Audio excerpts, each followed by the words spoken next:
Hello, welcome to the Daily Bible Podcast. My name is William Hemsworth. Thank you so much for joining me for today's show.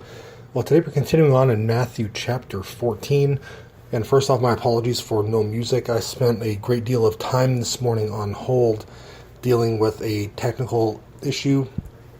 So I have to record the show from my phone. So that's what we're doing today. But we're in chapter 14 of the Gospel of Matthew.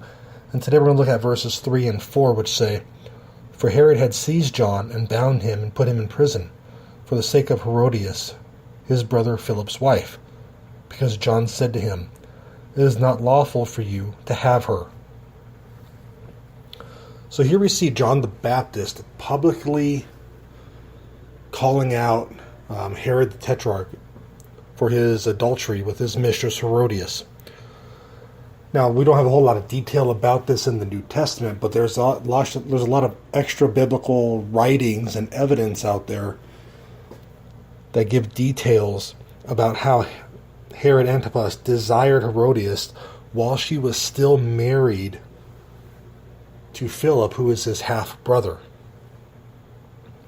You see, the problem is that Herod Antipas and Herodias left their respective spouses to join in marriage with each other, and thus they broke the mosaic-law.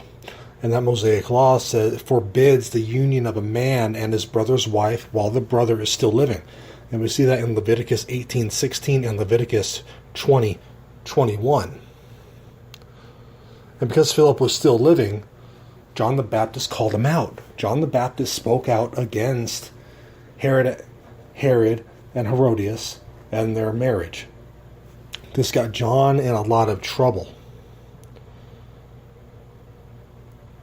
It got John a lot of trouble. It got him put in prison, and it was one of the causes that ultimately led to his death, as we see later on in these verses, because Herodias, I don't want to jump too far ahead in the story, pretty much called for John the Baptist's head, as we're going to see later on in these verses. That's just a quick breakdown of verses 3 and 4 in Matthew chapter 14. Thank you for joining me for today's show. Have a blessed day. We'll catch you tomorrow. God bless you.